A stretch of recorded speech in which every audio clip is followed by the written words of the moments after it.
अब पानीलाल से रुका नहीं गया और उसने अपने मुंह से सारा पानी वापस समुद्र में छोड़ दिया। इधर वो दोनों मछुआरे डूब गए। ए भाई बचाओ भाई। अरे हमें बचाओ, कोई बचाओ हमें। काफी समय पहले की बात है। इंसाफपुर नाम का एक गांव था। वहां पर कलावती अपने 5 जुड़वा पुत्रों के साथ में रहती थी। कलावती के 5 पुत्र थे जो दिखने में बिल्कुल एक जैसे। उन्हें कोई भी पहचान नहीं सकता था कि उनमें कौन सा है। एक बार में सिर्फ एक पुत्र ही घर से बाहर रहता था। बाकी का किसी को पता ही नहीं था कि कलावती के 5 पुत्र हैं और 5 पुत्रों के अंदर अलग अलग खासियत थी। सबसे बड़ा पुत्र था पानीलाल। पानीलाल के अंदर एक खासियत थी, वो पूरे समुद्र का पानी मुंह में भर लेता था, पर सिर्फ 5 मिनट के लिए। दूसरा पुत्र था लंबूलाल। लंबूलाल के पैर बिल्कुल लंबे हो जाते थे, रबड़ की तरह बढ़ जाते थे। वो आसमान को भी छू सकता था। तीसरा पुत्र था शक्तिलाल। शक्तिलाल की गर्दन लोहे से भी ज्यादा सख्त थी, मजबूत थी। उसे कोई अगर गर्दन पर या पीठ पर वार करे तो उसे कुछ नहीं होता था। और उनका चौथा पुत्र था अग्निलाल। अग्निलाल आग में भी नहीं जलता था, बल्कि आग में वो खेलता था। और 5वां पुत्र था जीवनलाल। जीवनलाल एक दिन के लिए अपनी सांसों को रोक सकता था। 5 भाई और 5 के अंदर अलग अलग शक्तियां। वो रात में उठते थे और समुद्र किनारे जाते थे। पानीलाल पूरे समुद्र का पानी अपने मुंह में भर लेता था और बाकी के 4 भाई समुद्र से मछलियां बटोर लेते थे। तो भाई आज फिर रेडी हो ना? हाँ भाई, हम सब तैयार हैं। मैं पहले ही बता रहा हूँ, मैं 5 मिनट से ज्यादा पानी नहीं रोक पाऊंगा। अरे भैया, क्या आप रोज रोज एक ही बात बताते हो? हमें पता है। तो ठीक है, चलो आओ। ऐसे कहते हुए पानीलाल पूरे समुद्र का पानी अपने मुंह में भर लेता है और बाकी के 4 भाई जल्दी जल्दी खूब सारी मछलियां इकट्ठी कर लेते हैं।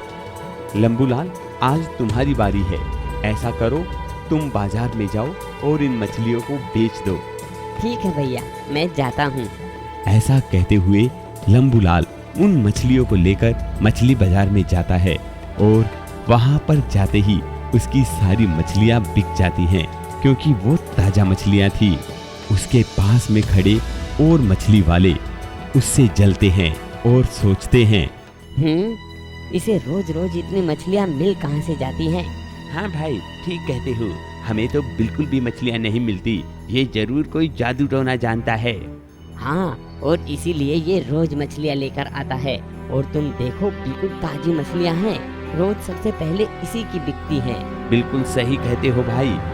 और वो इंसान तभी लंबूलाल से कहता है, अरे भाई, तुम्हारी तो आगे सारी मछलियाँ बिक गई, पर हमें भी तो बताओ, आखिर तुम इतनी जल्दी मछलियाँ लेकर कहाँ से आते हो?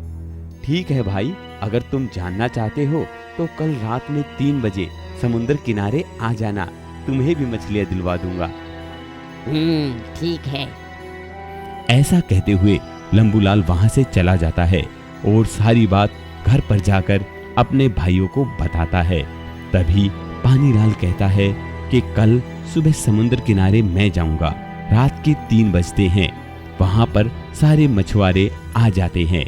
पानीलाल भी वहीं पहुंच जाता है और पानीलाल कहता है, देखो भाई, मुझे कोई दिक्कत नहीं है।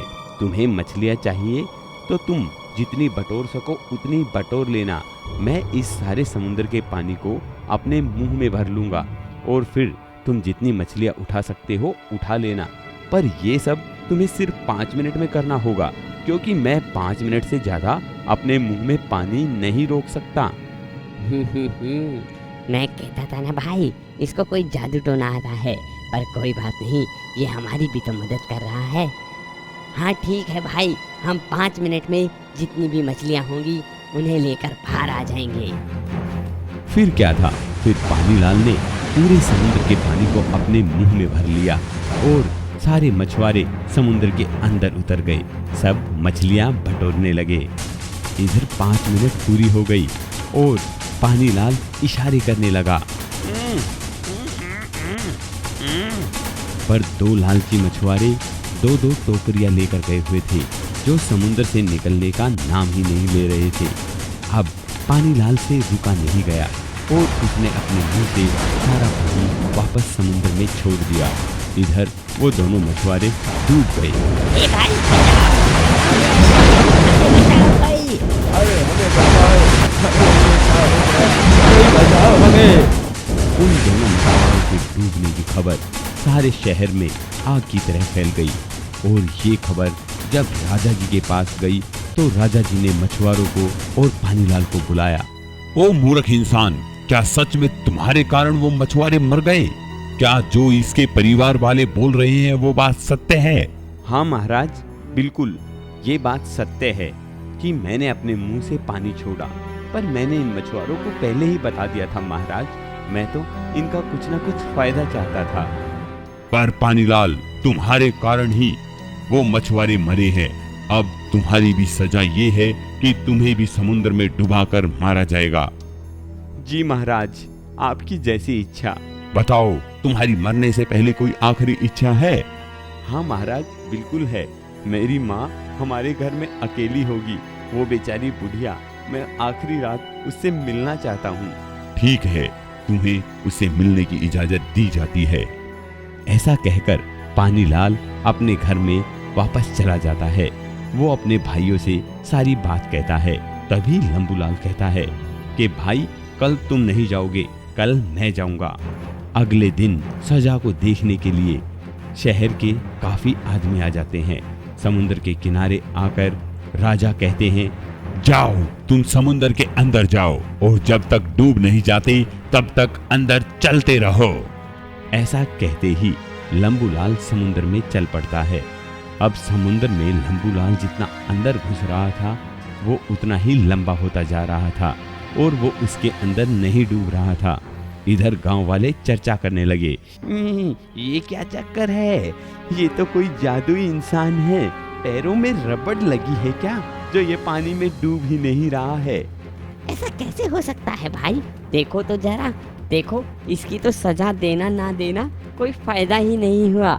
राजा जी को ये देखकर काफी अचंभा आया कि आखिर वो पानी में डूब क्यों नहीं रहा है।